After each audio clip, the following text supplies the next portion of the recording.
1, 2, 3. All systems go. Hey. Welcome to Satsang, loves. Welcome to Satsang.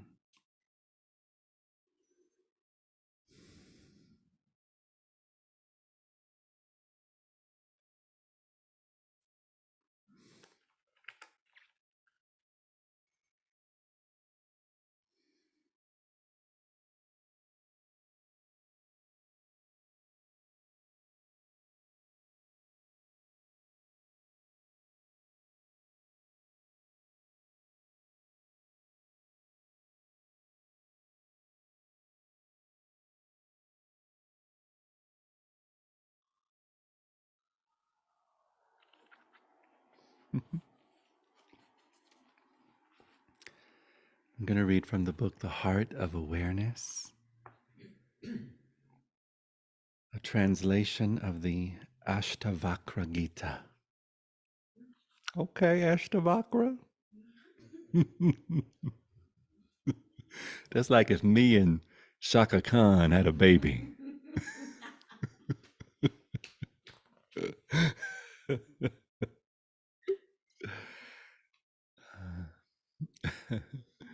This poem that I just opened to is called My Own Splendor. And these are the kind of poems that the heart writes to itself, that love writes to itself. This beyond all, closer than all thought, concept, identification, interpretation, writes to itself. With the pincers of truth, I have plucked from the dark corners of my heart the thorn of many judgments. I sit in my own splendor. Wealth or pleasure, duty or discrimination, duality or non-duality, what are they to me?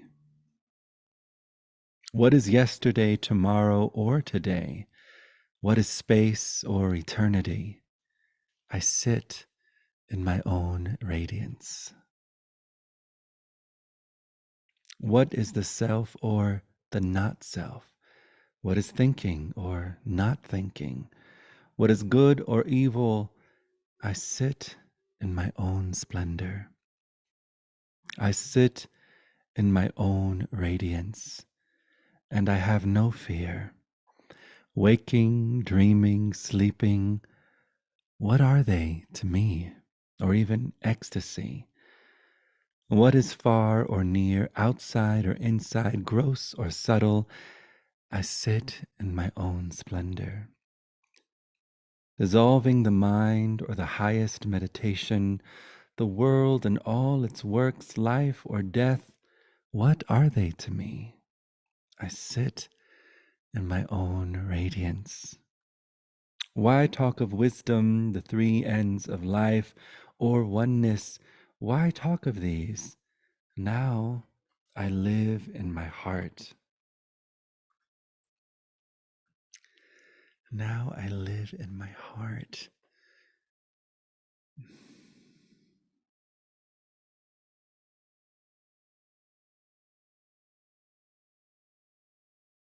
So sweet in the bottomless, endless discovery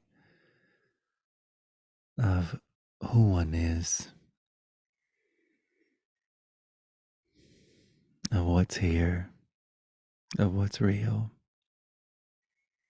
that all the wondrous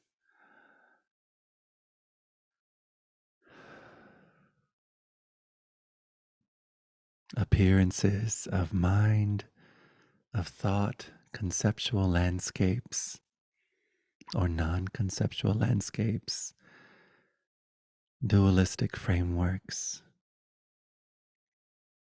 all the phenomena, all the descriptions. And none of them have to be arranged or rearranged in any particular way, to just be here as ordinary, radiance, as everyday splendor, as the sublime, spacious reality of what's closer than all concepts. Today I was creating a fun little course moment called the energetic. What the hell was that thing called?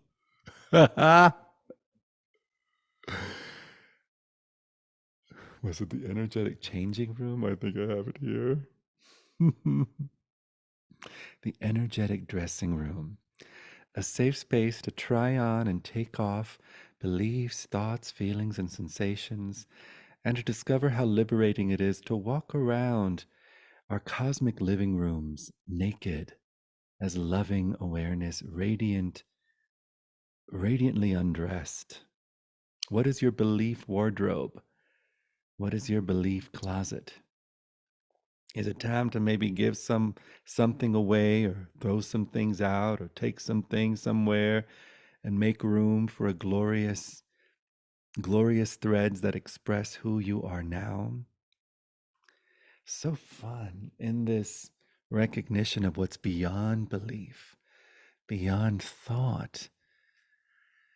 There's the sweet discovery that belief and thought aren't necessary components to exist as peace.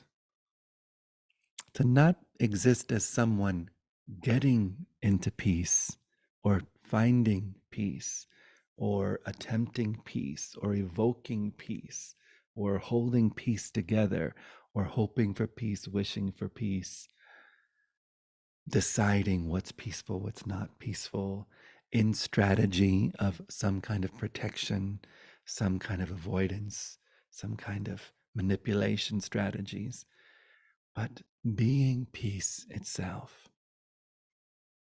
For peace is synonymous with loving awareness, with open presence, with our being, with our truest, most delicious, delightful, delectable nature, with that which has never been born to concepts, never been conceptualized, that which is beyond wondrous and horrid ideas of an afterlife, or this place or that place, or a realm or a dimension or a frequency, that which is totally free now, not needing one atom to change for you to be who you are, not needing an atom to be added or one to be subtracted, closer than loss or gain, radiantly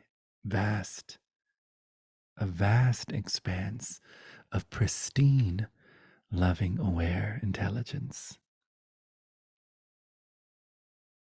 So sweet in this, synonymous with peace, synonymous with ease, synonymous with joy, every flavor of joy, a restful contentment, or a roaring, ecstatic hee-haw of a joy moment.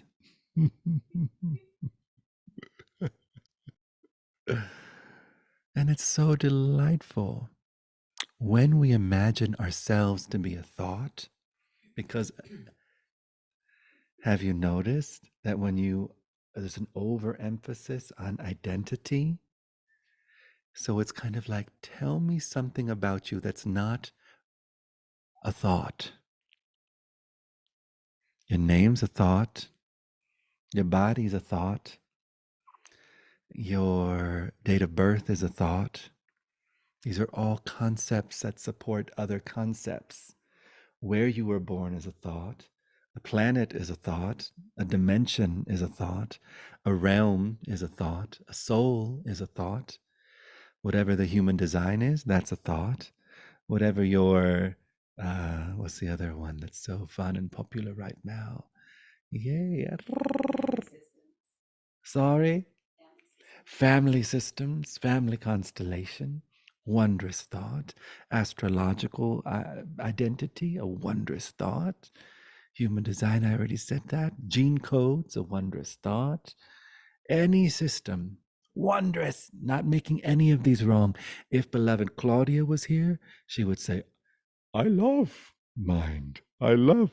This is not the opposite of mind. This is includes all of mind. Thought is not a problem. Identity is not a problem. But how sweet to, in an instant, feel into the option where you're not just a thought, you're not just an experience, you're not just a energetic matrix of accumulated growth, free of all. This which has never been bound to thinking, the phenomena of thinking, free. Feel it in your cells, feel it in your organs, feel it in your skin, in your eyes, in your nose, in your mouth, in your teeth. Feel it all over the most intimate parts of you, your bone marrow, your soul marrow. Feel it permeating even the structure of your identity conceptually. All the descriptions you have about yourself. I'm this, and I'm that, and I'm that, and I've done this, and I've done that, and this is what I do, and this is what I like to do, and this is my thing, this is my thing, and these are my genetics, and this was my disease, and that's not my disease, this is what my grandmama had, this is what my granddaddy had. Let it permeate the whole energetic matrix of any identity. For indeed, it permeates it to such a degree that in this instant, not here. Where is mind now? Where is identity now? That's not held up by a string and some bubble gum and a little paper clip and a toenail. But where is that now? Because the only thing that is evidence of thought is what? Thought. The only thing that is evidence of mind is what? Mind. And you in this instant, not mind. Free. Every word uttered fails at the attempt to speak to the radiant, roaring freedom right where you sit, right as you are, always present, never turned off, never diluted, never obstructed, not once obstructed. Circumstance don't matter. Matter don't matter. Still you blazing existence of kindness, of generosity, of willingness, of creativity, of art, of heart, of solutions, of willingness, of listening,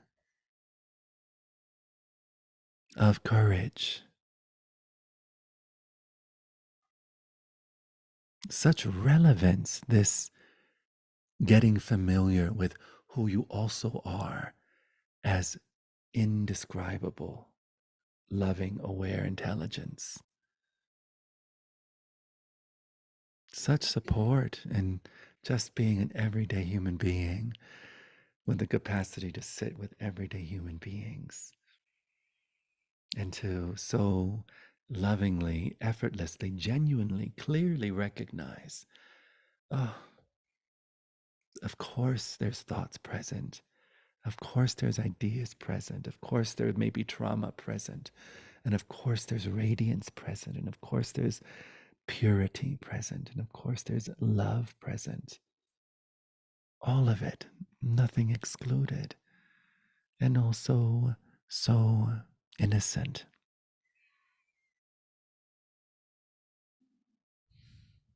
It's so beautiful.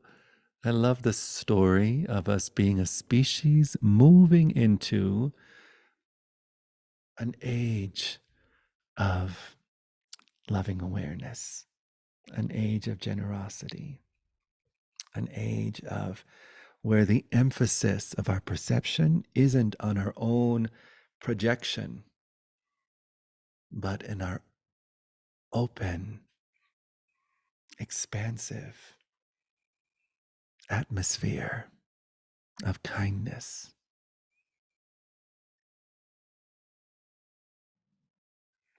All the beloveds on the planet that are speaking about another beloved on the planet only ever talking about themselves, not separate in consciousness, not separate in mind. Hello, beloved, how is you doing? Do you want to sit in a Jim and Rex sandwich?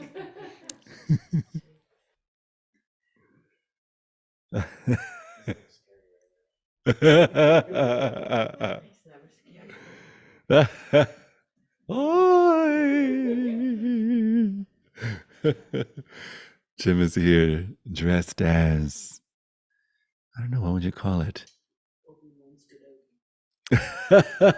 The Obi-Wan Kenobi zombie.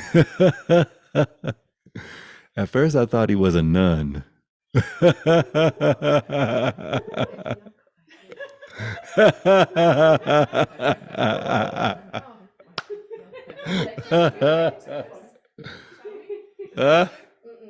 You'd like it there, that support? Oh, how's that? Wonderful. Oh.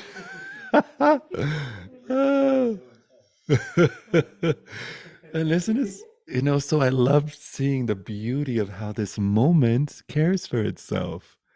All the movement, as we come closer to seeing, not through the filter of our story, but seeing as the openness of our own hearts, everything is a clear display of kindness.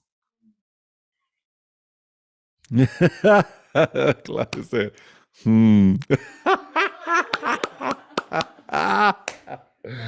You want to share your microphone? And you share the mic. It's hard. It's hard right now because best friend of my son, who's 36, 2 days ago in a motorcycle was taken out by the Grim Reaper. So I don't see the kindness in it yet. I so hear that, and no need to. No need to. How kind is it that there's no need to see the kindness? You know, that's so sweet, the all inclusivity. And my heart goes out to you and your family, and to your son and to his family. What a moment. What a moment. Yeah, and these plot twists that are devastating doesn't mean that it's the moment to see the kindness in everything. Doesn't mean that it's the moment to be awareness or to be. It's the moment to be genuine with whatever's arising, whether you're on the floor, whether you're crying and crying for days, on the floor for days. All that you need to, the hugs that you ask for, that you receive, so appropriate. What I love about the willingness to be completely loving, aware, infinite intelligence is that included in that is the complete willingness to be fragile, human, to be precious, flawed, human, not separate, the vast infinity, and the man hamster, as I call my little sweetie. Not separate, the experience of this life. When we are living solely in our thought forms and our projections, a lot of times we do everything we can to numb the human. We do everything we can to not be human. We do everything we can to avoid the human, make stories about the human, to dehumanize other humans. Innocent, but tragic, heartbreaking. We say it over and over throughout history. This tendency of unquestioned mind.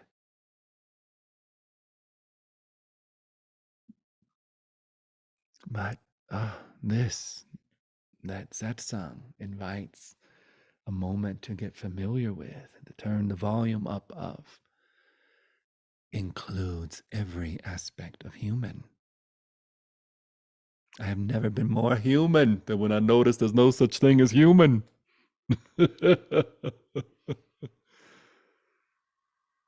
Truly, ah, the willingness for all the emotions, all the sensations. I mean, you exist as a field of kindness and safety. First, for whoever you imagine yourself to be. First, for the self. Oh my gosh. The option that to be able to sit with the trauma and to sit with the pain.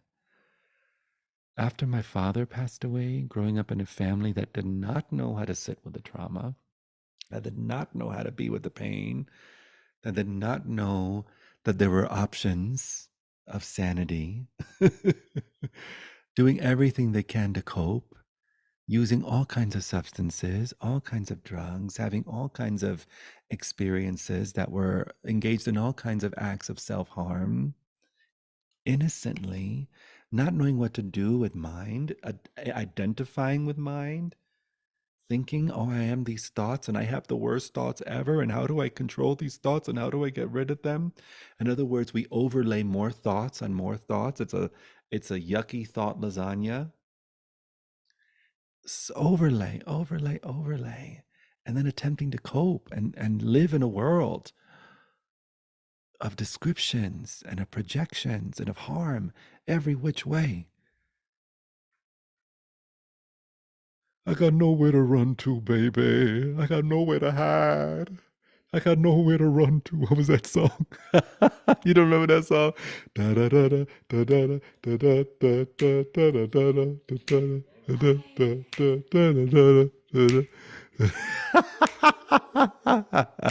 I think it was like from Sister Act. Run to right, so many fun. I was thinking of the part where Whoopi Goldberg was like, I got nowhere to run to, baby. I got nowhere to hide, when she was talking the lyrics. But it's so insane when we are fully engaged in that matrix of separation consciousness. Oh my gosh. And I was right in that space, terrified of the world, terrified of my natural tendencies as a little gay boy, a little queen, terrified of the record company, the record executives, terrified of, it was like a callus was forming around my heart. It's not safe here. People are evil. People are mean. People take advantage of you.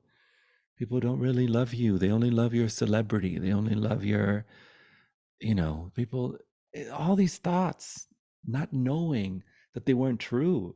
In my mind at the time, I was like, oh yeah, that's what it is. That's how it is. Oh yeah, that's right. Oh wow, yeah, that's right.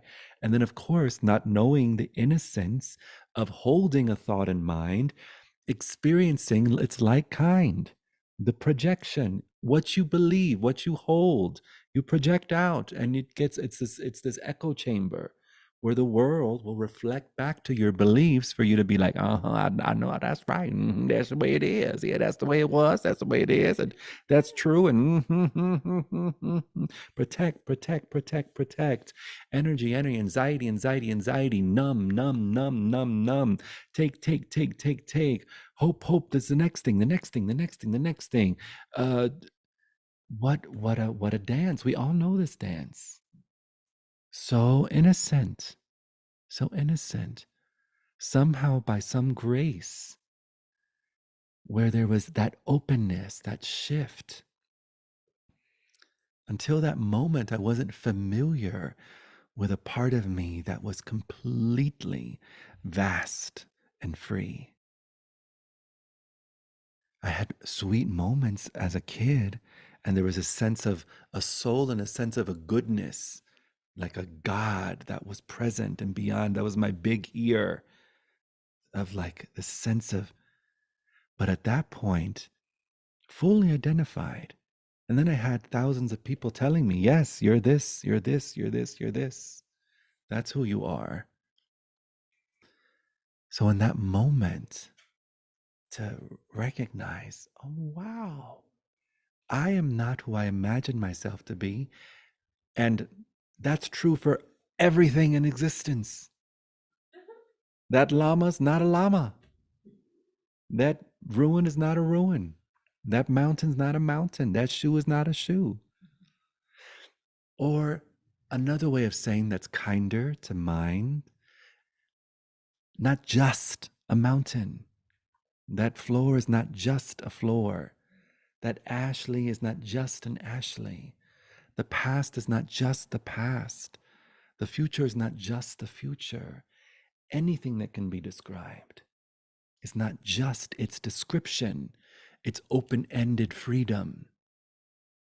Nothing held in a pocket of information. And then there was an immediate softening. And I looked, and there was happened to be somebody there who had done horrible things to others and horrible things to me. That in that moment, in that openness, I saw them as completely innocent. Not meaning that they're not subject to a system that's going to hold them accountable for their actions. Doesn't mean that there's a passive, no, this doesn't mean that. But in the peace of the moment, so clear, this beloved, like all of us, until we're not, the only world he lives in is the world of his own making. We think we live on a planet. We think we live in a world. We don't notice that we only live in our story of the world. Does that sound clear? Claire. If we take a moment, feel into what the world is, notice that that there's an overlay, a reach. There's a like Tron, this energetic superimposition of a story onto what we imagine something is. And so to recognize, oh my gosh, and what anyone ever does, any harm that's inflicted is a self-infliction. It's self-inflicted. Not to say there aren't innocent beloveds left and affected by the insanity of that. But how amazing that if we want anything to change, if we imagine that it's anyone else's job to do or to should in a particular way, we get to take responsibility here now and be that now. It's huge, this option, this ordinary option. I love, and it's a little unfortunate that this option of awakeness or enlightenedness or just enlightened to one's own mind, to the expression of mind, the mechanics of mind, was taken and made into such a mystical, otherworldly thing that no one could attain. Because it's not as ordinary as everyday. That's why I like to call it a plain ass cracker. Plain as cracker. Just like the moment is. Pristine, loving awareness. No one present to become enlightened, no one present to ascend into the third dimension or the 17th dimension, no one present to heal the trauma, no one present to avoid. All of that is in mind, not to make any of that wrong. That has its place. It has its place until it doesn't. And it's not up to any of us to say when it's done. That happens in its own time, its own sweet mystery. But in this moment, what we're doing in this room, in this sweet little townhome in Superior, Colorado, we are coming together with the courageous willingness to not just have to exist to each other as our story and as our past, whether it be a grandiose one or a victim one, but the possibility of being here as completely ordinary, all inclusive, and naked, undressed, and beyond the concept of equal or equanimity. Oneself here with oneself, one presence here with one life here, one humanity here. So sweet, so grateful. And beloveds at home watching this, hello. You are completely included here. There is no this side of the screen or that side of the screen. No depth perception, no distance, outshining, all concepts of differentiation. This awareness, this simple awareness, not the awareness you have when you're on ayahuasca or yopawaska or 5-MeO DMT. That is an awareness that comes and goes. That's a consciousness that comes and goes. Like all images come and go. I'm talking about something that doesn't come or go. Here, when you're scratching your ass. Here, when you're making toast. Here in a sneeze. Here in a smile. Here, when you're believing your thoughts. Here, when you're not believing your thoughts. Here, when you imagine yourself to be something separate. Here, when that thought can't even find a ledge to stand on. Here. Here. Think of your favorite avatars or your favorite beloveds, your favorite sages, your favorite ascended masters, your favorite teachers, your favorite masters. Same awareness.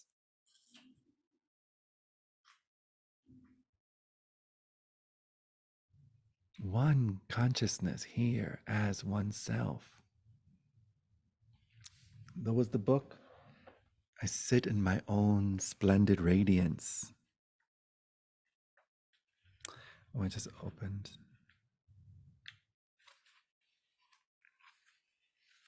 And then you see it everywhere.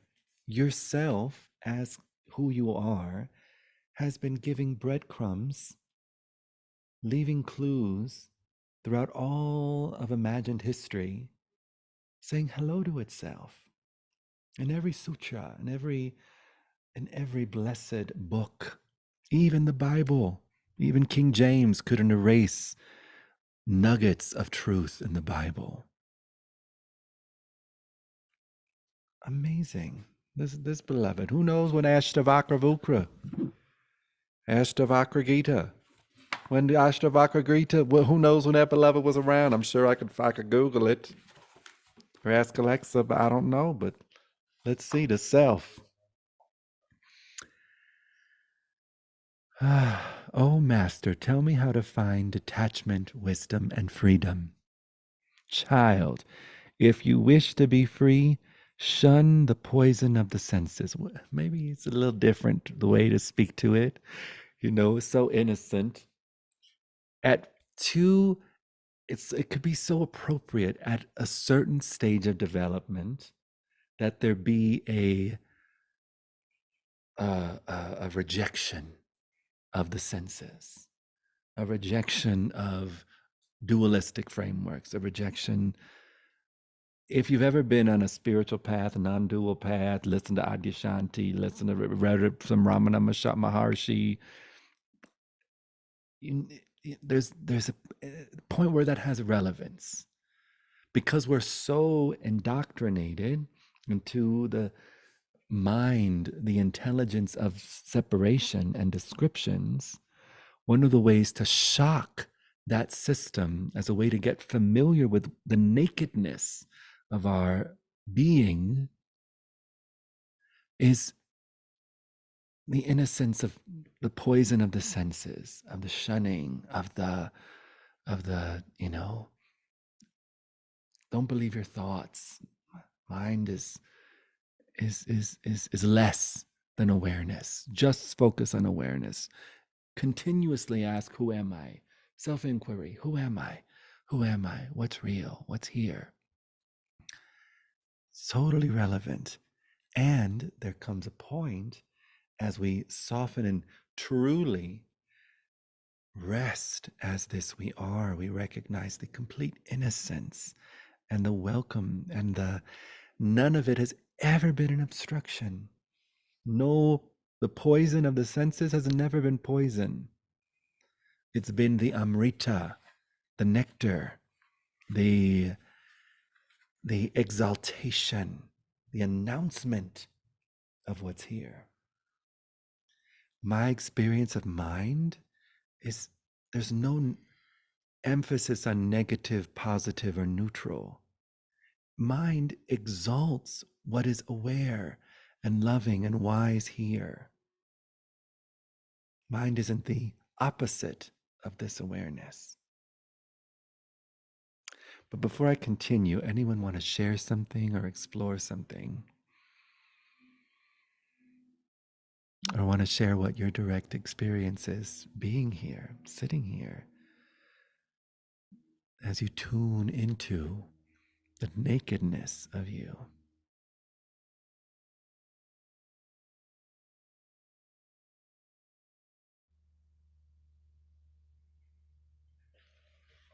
And I'll continue reading. Child, if you wish to be free, shun the poison of the senses. Seek the nectar of truth, of love and forgiveness, simplicity and happiness. Earth, fire, and water, the wind and the sky, you are none of these. If you wish to be free, know you are the self, the witness of all of these, the heart of awareness. Set your body aside, sit in your own awareness. You will at once be happy, forever still, forever free. You have no caste, no duties bind you, formless and free, beyond the reach of the senses, the witness of all things. So be happy, the happiness you are, right or wrong, joy or sorrow. These are of the mind only, they are not yours. It is not really you who acts or enjoys. You are everywhere, forever free, forever and truly free, the single witness of all things. But if you see yourself as separate, then you are bound. I do this, I do that. The big black snake of selfishness has bitten you. I do nothing. This is the nectar of faith. So drink and be happy. Know you are one, pure awareness. With the fire of this conviction, burn down the forest of ignorance. Free yourself from sorrow and be happy. Be happy, for you are joy, unbounded joy. You are awareness itself. Just as a coil of rope is mistaken for a snake, so you are mistaken for the world. If you think you are free, you are free. If you think you are bound, you are bound. For the saying is true, you are what you think. And then it's so innocent, all the sweet little contradictions in the poetry. The self looks like the world, but this is just an illusion. The self is everywhere, one, still, free, perfect, the witness of all things, awareness without action, clinging, or desire. Meditate on the self, one without two, exalted awareness. Give up the illusion of the separate self. I just want to speak to what does that look like to meditate on the self? If sometimes that feels daunting, like how the hell I meditate on the self? A really sweet way for that meditation to be emphasized, because you already are meditating as infinite self, is to allow everything to be as it is. I can't stress the simplicity of that teaching, of that, if it can even be called a practice. In this moment, I invite you, notice if there's anything that's not being allowed to be as it is. Feel into the tone of your life. Is there anything that's not being allowed to be as it is? Whether it's our body, something to do with our body, something to do with our finances, something to do with circumstance, something to do with the world, something to do with political parties, something to do with the past, something to do with anything at all in this moment. To feel into the tone where there might be resistance, where there might be an ongoing, kind of like when you have your computer screens open and you need to close things so it can operate more efficiently. We may have screens open in our nervous system, in the background and the undercurrents of our experience, where there's a constant push out of something. Maybe what we're not accepting or not allowing are the emotions, the sensations, the dread, the despair, the discomfort. And not just something trying to keep something at bay, but feel into it. Is there something that's reaching for something? It's like, oh, I need this. I need more of this. I need more money. I need more relationship. I need more experience. I need more notoriety. I need more respect. I need more rest. I need more peace. I need more love. I need more clarity. Innocent. But that's the activity of mind. And when we drop into allowing, it includes all of the full spectrum of strategy.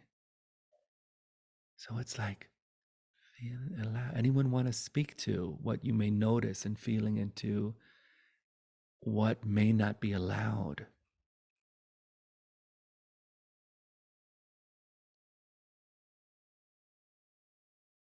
I'm not sure what differences. Can you pass the mic? Thank you. So you said at times it's appropriate, at lunch today, it's appropriate to take action. Yes. And so how does that relate to the concept of allowing everything to be as it is? So good. I love this question. Well, one thing that I love that the Buddhists speak to is to get skilled at what it is we're informed by. Skillful means has a lot to do with getting skilled at what is our life informed by? What is our art informed by? What are our actions informed by? And we can feel the difference and notice when we're informed by fear, when we're informed by mind, we erratically react and do these certain things in an attempt to finally find safety or find footing or find stability or make something okay again. And it just feels so heavy, and it's kind of like the mind on coke. It's like it's its own way of being a cokehead. Like, and then we try to solve all these problems, not knowing that we're attempting to solve problems with the same mind that created the problem. We are acting out of the unconscious that has created the unconscious, and we're in a space of just reifying that unconscious, spawning the unconscious, spawning the fear, spawning the uncertainty. Innocent. As we get familiar with who we are, allowing everything to be as it is in the moment, allowing doesn't mean that you allow for the rest of your life. I am only ever talking about this moment and allowing. The next moment, don't allow that piece of rotten pepper to be in the fridge. You pick that shit up, you throw it away. Don't allow for one group of people to impose on another group of people. You stand up and you speak out and you fight and you say, hold the fuck up. What's going on here? But you're informed by love and by compassion and by freedom and by a fire that can stand in front of the tanks with no problem. Total willingness. You know, there's a difference in what our lives are informed by as we get familiar with the allowing. Allowing is a practice to notice what is infinitely allowing, and then in that, our lives get to be a part of the poetry of our world, of our experience. You know, was that helpful? Yeah. Skillful means, what is this action informed by? It was so wondrous to notice. You know, for example, after I left the group and I was sharing with anyone who was willing to listen about the good news of the gospel, of everything free as it is in the moment, nothing needing to change, this moment full, set ablaze with love and peace, already living heaven. Heaven is this moment, safe to love, safe to look in the eyes of your neighbor, safe, and the willingness for them to have their own experience. And sharing that I wanted to go to Peru and live there as a 20-year-old. I'm going to go backpacking in the Andes Mountains. No, you're not. Oh my gosh. What are you, crazy? You're gonna get lost. You're gonna die of starvation. They're gonna kill you. You're gonna get robbed. It's not safe. You want to go on a spiritual quest to Peru, to the Andes, to South America? Well, no. You wait till you're in your 60s, wait till you're in your 80s. That's something you don't do that now. Now you go and you sex, drugs, and rock and roll. You go and you get the contracts, and you go and you do that soap opera, and you go and you become the next this, or you do that. And so I was trying to find a compromise of not continuing in the music business. And so a choice that I made out of fear, false evidence appearing real, was I moved to Italy.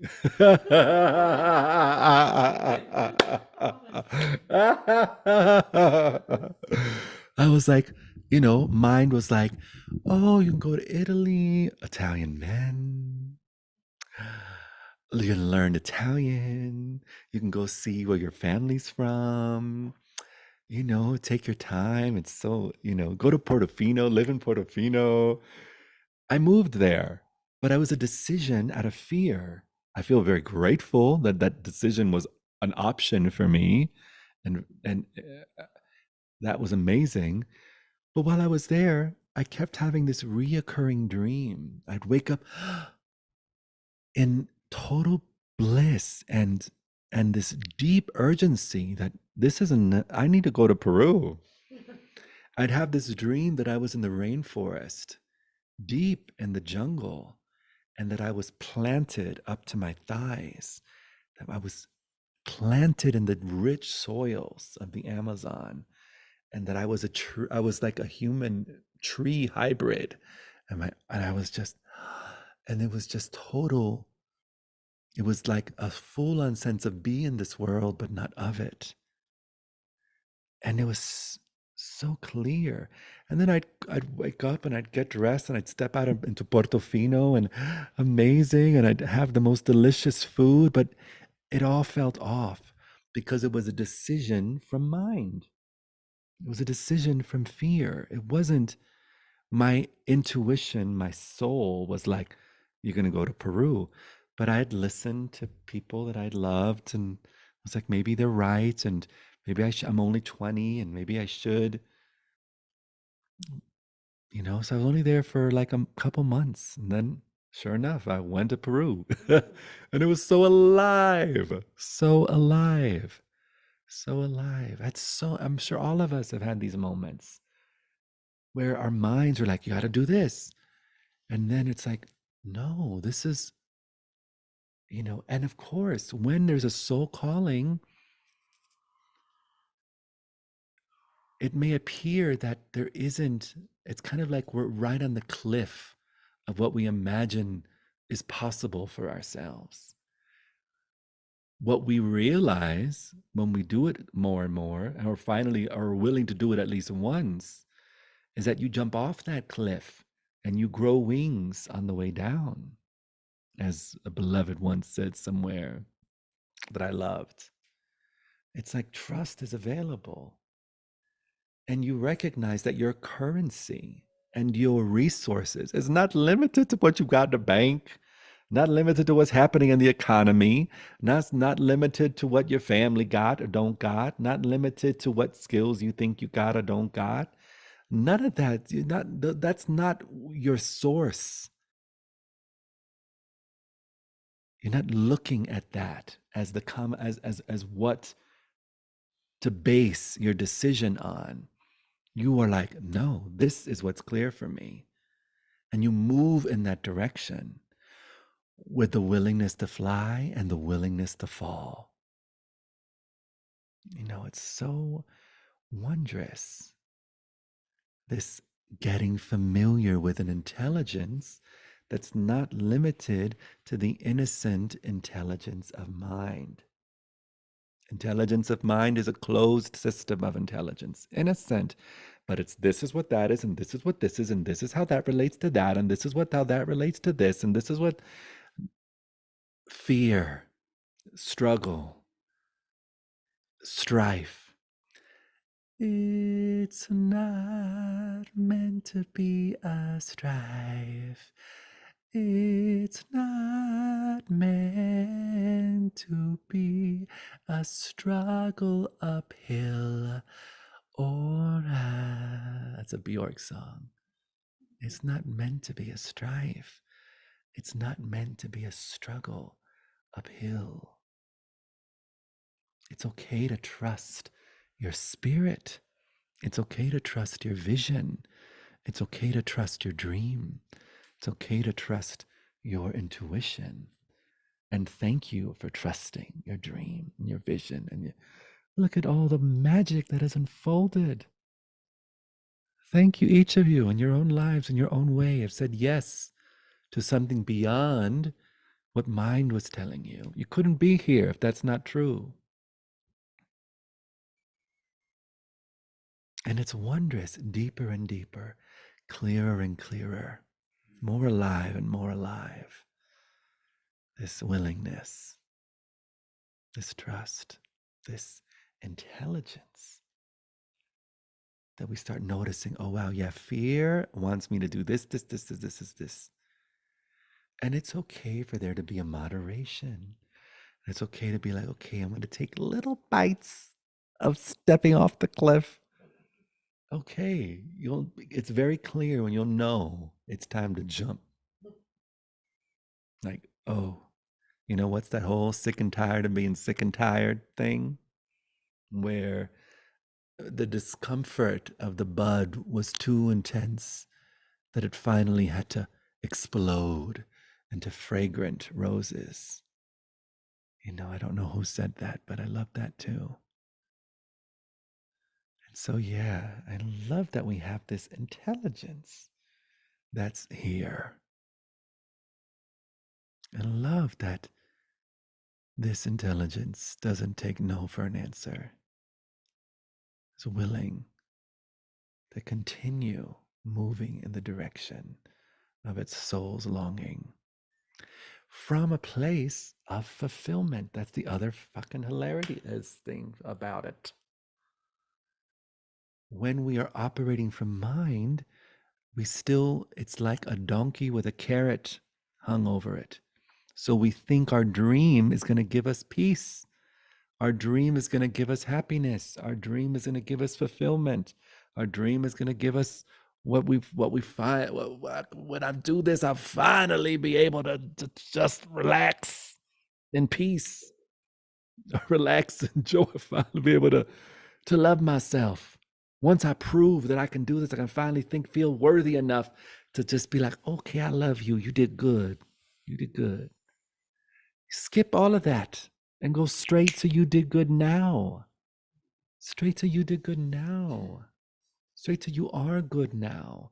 Good enough now. Smart enough now. Loving enough now. Resting as awareness enough now. Awake enough now. Clear enough now. Wise enough now. Skilled enough now. Whatever, fill in the blank enough now. Enough now. Enough now. So lovely. And in that space, you get to move in the direction of the things that you're envisioning, the visions you're catching, because you're available. What is mind? Mind's true function is to catch that which is beyond itself. To be the what is that thing that beloved indigenous beloveds put above their beds? The dream catchers. To be a dream catcher. When mind is engaged and constantly trying to soothe itself and fix itself and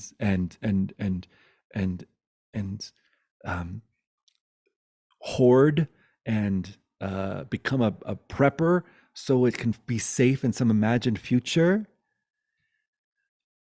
when it's not engaged in those strategies of avoiding, replacing, and indulging, mind is in its true function of availability. To catch the songs, to catch the poetry, to catch the words that are infused with fire and aliveness, to catch the visions. And it's willingness for them to unfold and willingness for them to never unfold. Because you're already living as fulfillment. You are fulfillment walking. You are fulfillment biking. You are fulfillment eating sushi. You are fulfillment creating the playlists. You are fulfillment walking into this space and that space and this space and that space. And you are not, you are the grace in the matrix. You are the glitch in the matrix. You're not using the space to inform your actions and your mood. You're the one that sets the tone. You're the one that is the tone. And in that space, you're seeing the truth of everyone present. Of everyone present. Doesn't matter who they think they are. You know who they are. And people feel that and catch that. And somehow it awakens something in them as a consequence. No part of anything of this moment ever imagines anyone needs to be awake. That's violence. This moment, full acceptance, just as everyone is. Whatever mind is, full acceptance. Whatever the delusion, full acceptance. Whatever the projection, full acceptance. And if you'd like to have a conversation, so available for that. And if not, wonderful. It's so delightful. It's so freeing. It's such a sweet option. Again, it's such kindness, a genuine kindness that you don't have to hold together or maintain, or it's like, this is what the moment is. Like, it's so sweet. You look around, notice everything is doing its job. Everything's so available to do its job. The socks doing their job. No questions asked. Full generosity. The little foot thing doing its job. The computer, the technology doing its job. This little flower doing its job. This little book, the little cord, the little rug. Everything doing its job. The whole planet doing its job. Jupiter doing its job. The moon doing its job. Everything. And I'm not talking woo woo. I'm trying to be as practical as practical as practical. Like, hello, here we are in this moment. Jim doing his job.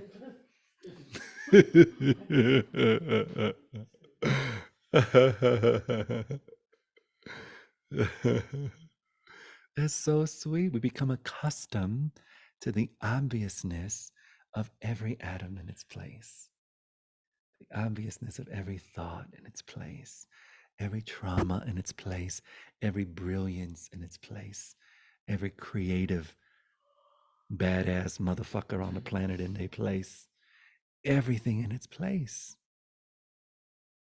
sensation in its place, every molecule, every organ in its place. It is possible to be in complete bliss no matter what the apparent appearance of the moment may seem to be in this second. And just because there's an appearance in this moment of a particular expression of a sacred geometric pattern of atomic structures doesn't mean that in the next moment it's going to be completely different. So we imagine that we have a particular ailment, a particular thing, there's a particular thing of the world, and then that's not evidence that that's what it's going to look like in the next second. That's only a commentary about this second, not the next second. In our freedom of mind, we're available for descriptions to do what they do, which is come and go. I can't remember who was it that said this, but I love it so dearly. I am not moved by appearances. Therefore, appearances move. As we get familiar with ourselves as this open, naked, aware intelligence, we recognize the reality of that, who I am as consciousness, not moved by appearances. Therefore, the appearances get to move. How do we get moved by appearances? Anyone want to share the innocence of that? We've all done it. We may do it over and over again. We get moved by appearances in the innocence of meeting the moment through mind, and the innocence of describing that, and then all the ideas as to what that means to this, and what that means to the now, and what that means to my well-being, and what that means to my safety, and what that means to my finances, and what that means for the future. And because there's this, and that's moved by appearances. And then again, we are factory workers. We're in a factory sorting out, and of course, nothing wrong with factory workers. It's beautiful. This is not, I'm using it as an analogy of we're mechanical and we're overlooking the beyond homogeneous luxury of this orgasmic moment, this precious, beyond rich, overflowing aliveness, all that is given, we're available as gratitude. It's like, oh my God, we're available to feel the chair we're sitting on and to actually notice, oh my, this is unconditional love. This motherfucking chair, this oxygen.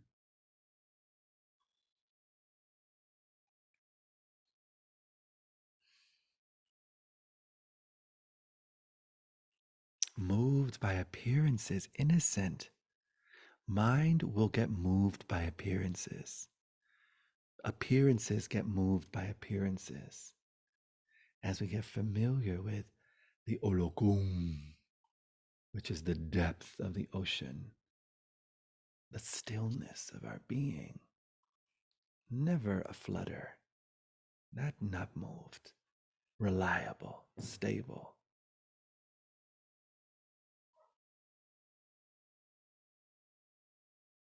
It's so delightful. Everyday, ordinary human beings existing as the intelligence of the universe in an effective, usable way. It's a sweet option. I like it.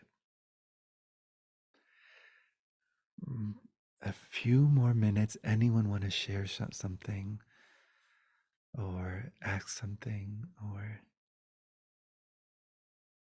everyone feel clear about the sweet option of not being moved by appearances? When is it appropriate to be moved? We'll know. We don't even have to know that. It's so good. It's so clear. It's like, oh, now this. Oh, now this. Oh, now this. It's like, it's, yeah, it's so fun.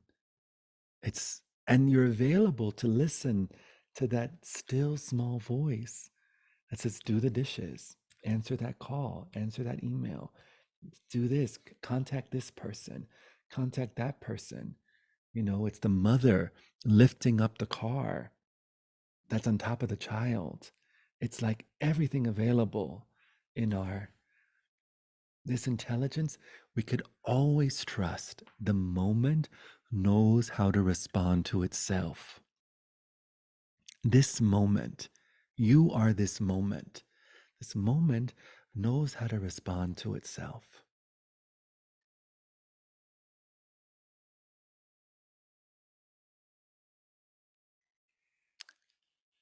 And so we're available for the clarity of that, the intuition of that, the wisdom of that.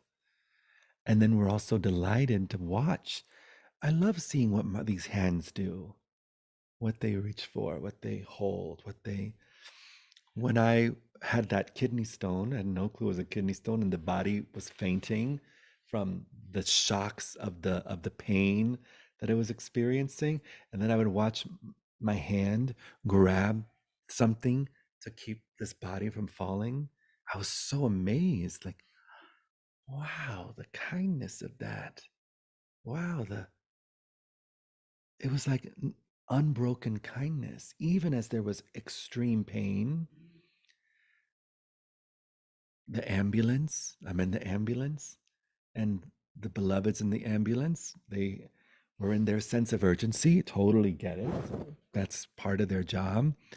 And we're on a bumpy road to the mountain. It was an hour away from where I had to go to I was in Crestone, a kidney stone in Crestone. I'm like, hey, how poetic is that? Hey. So go, and I'm in this ambulance like this, and the beloved there is doing the best he can, trying to find a moment where the road was still, or the dirt road is for him to be able to put in my IV, and he kept trying, and I was like, and there's a lot of this pain, and I'm noticing the body is doing the best it can to move that energy, or to, you know, and I just put my hand on his shoulder, and I was like, beloved, would you be willing to ask the driver to stop for a moment so you could put in my IV and then we can continue to the hospital? And he was like, looked at me so like, how strange. For- and he sure enough did. He said, hey, can you stop for a moment? It's like, and the ambulance stopped. And to put in my IV, put it in perfectly, and then we got to keep on going. So it's like we notice that even as extreme moments may happen, as awareness, you notice everything is an expression of kindness. It doesn't get broken. The road is there. There's enough. Enough no rocks for it to at least move. There's enough. There's. It's like gratitude present, even as the pain is happening, even as and then the laughter is present. It's such a sweet option.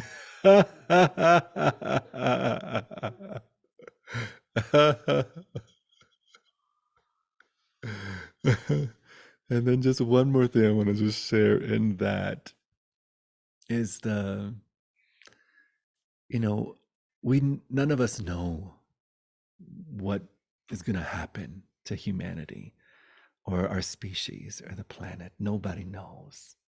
Nobody knows.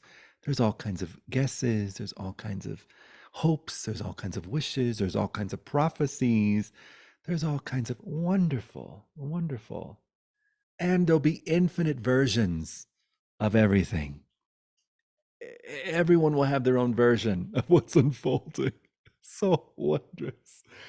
What I love about this reality of recognizing differences in what's imagined and what's real, what's going to happen?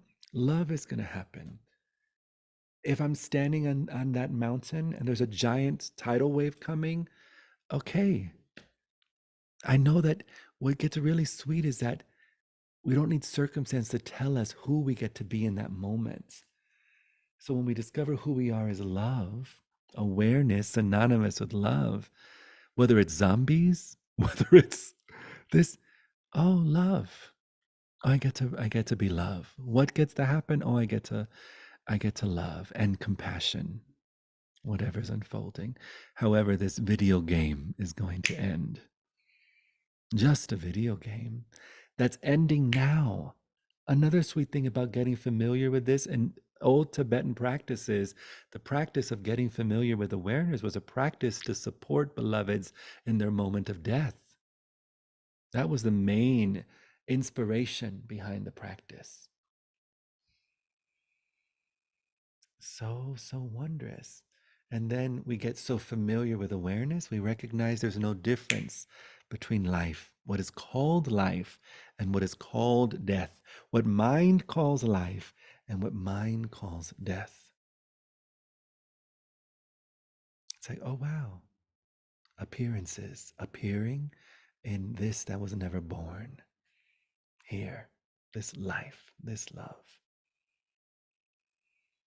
Okay, there's enough I'm going to say about that. Maybe sing it. Yeah. Can you pass the mic, please? I'm totally clear that it's mind within mind, like the upcoming vote and all. Yes. And yet, I feel I can't be just a bystander. I do have to vote. But that would speak against anything you said right now. In one way, in the other way, it doesn't. Right, beloved. I so hear that. And in my experience, it is not at all being a bystander. I voted. I'm very happy I voted. I'm very happy I shared on social media that I voted. I'm very happy to have conversations with beloveds around the fence about voting. I'm very happy. And I'm at rest and at peace. So, in other words,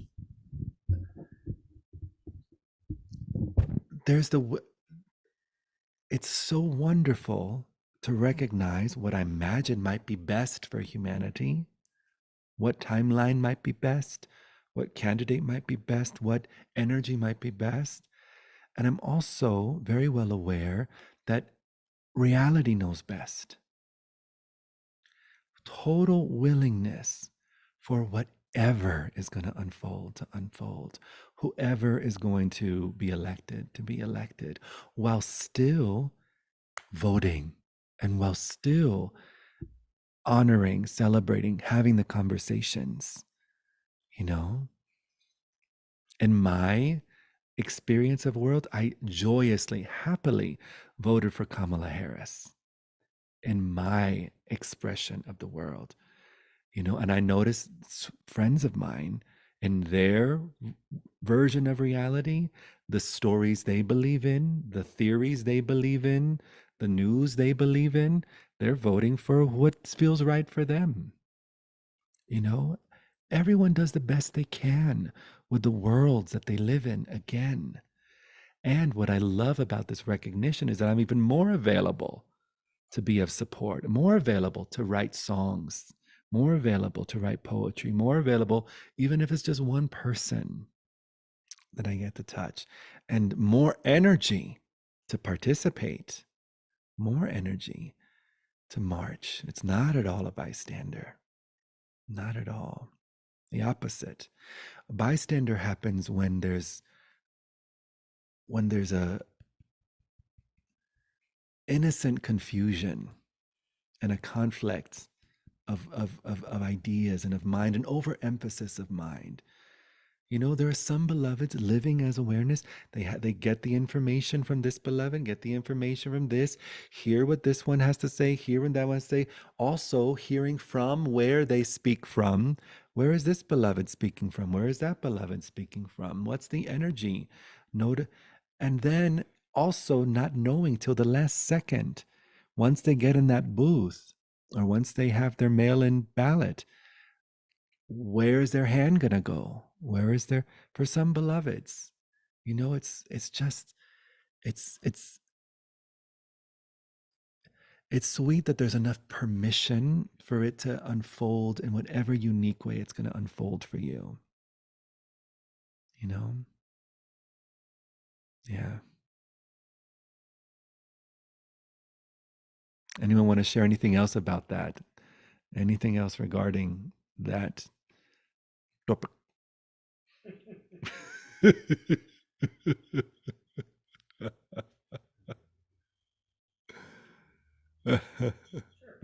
Yeah.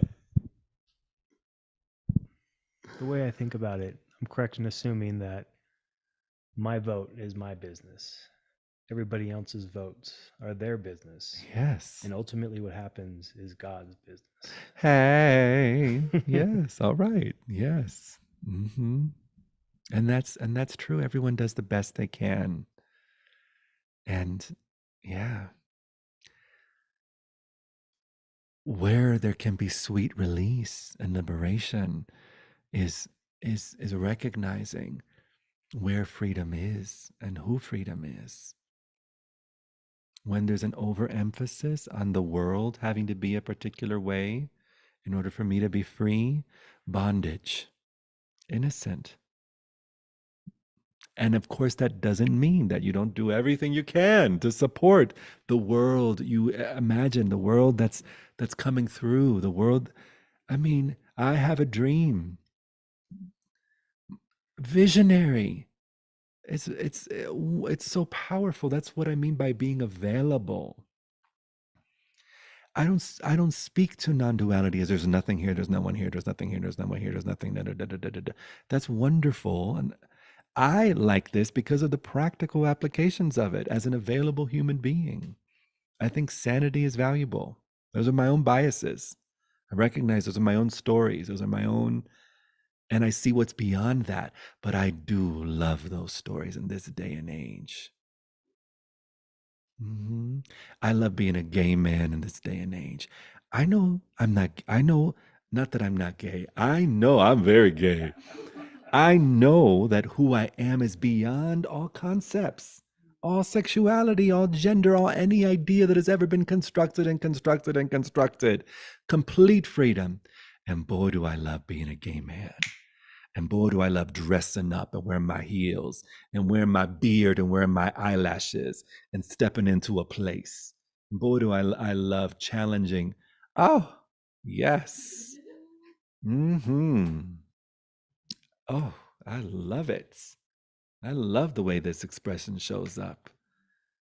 If not me, who? And I am here for it. Every assumption, every projection, every judgment, every rock, everything. Oof, every bullet, everything. Here, fierce, willing. That's being free in the intersection of one's unique expression of a human life. Freedom beyond concepts, the poetry of phenomena, intersection, and then better, bigger than awareness and phenomena, the intersection of one's life. Oof.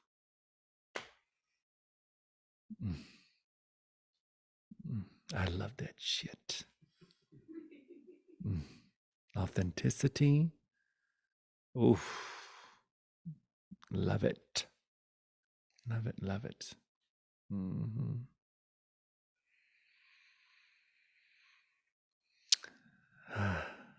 Maybe a little song. Maybe a little song. Maybe, maybe, maybe. Maybe a little song. I kind of want to sing this song.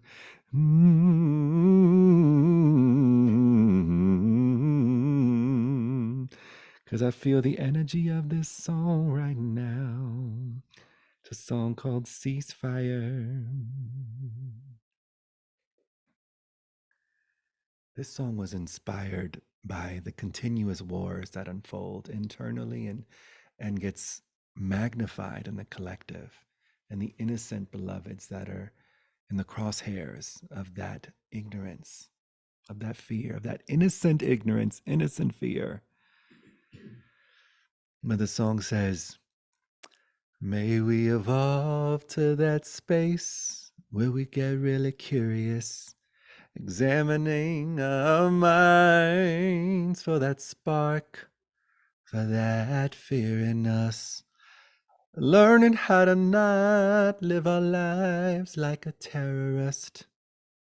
Taking responsibility, 'cause that be taking care of us. Trauma shit is real, and that stank got a hold of us, making us imagine that it's paramount that we don't trust. Vulnerability and a beauty is left in the dust, till all that seems effective are violence and guns. Ceasefire. Why is your mind so flammable? Thoughts eating thoughts like cannibals. Show us your palms, baby, let it go. Baby, let it go. Ceasefire. A world full of fists doesn't fly no more. Freedom is not what you're fighting for. All you're defending are your wounds. Baby, let it go. Baby, let it go. Dancing around the fire, 'cause you swear you'll be taken out. Crushed by the burn in your chest, so you'll stomp it out. All you do is pour gasoline on this thirsty ground. Give yourself the water you've been craving, baby, cry it out. Fire in your mind turns to fire in your hands, turns to fire in your arms, till the innocent are dead. Now it's fire in the child that sees mommy on the floor. If that fire isn't loved, it becomes another war. Child isn't loved, it becomes another war. Ceasefire. Why is your mind so flammable? Thoughts eating thoughts like cannibals. Show us your palms, baby, let it go. Baby, let it go. Ceasefire. A world full of fists doesn't fly no more. Freedom is not what you're fighting for. All you're defending are your wounds, baby, let it go. Baby, let it go. Ceasefire.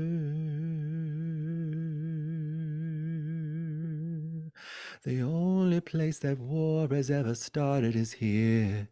The only place that war could ever end is here. Hey,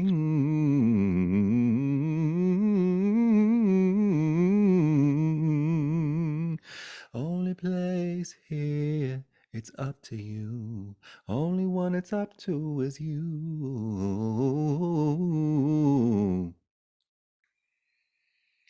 Thank you for this satsang, beloved. Thank you so much. Thank you, thank you.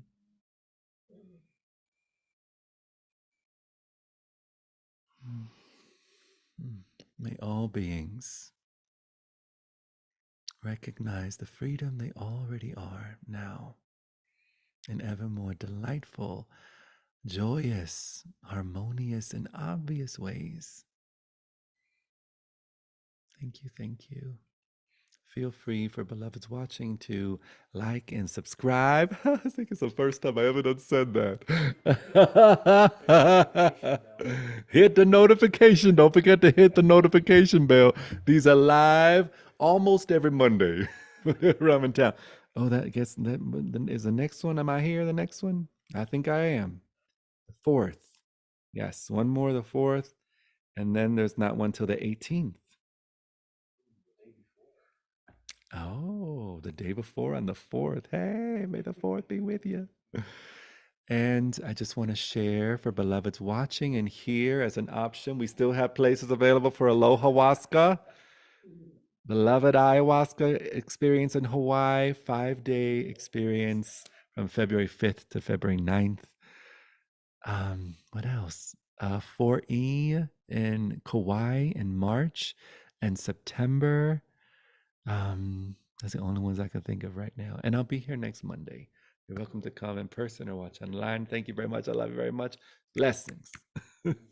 Feel free if you'd like to leave a donation. You can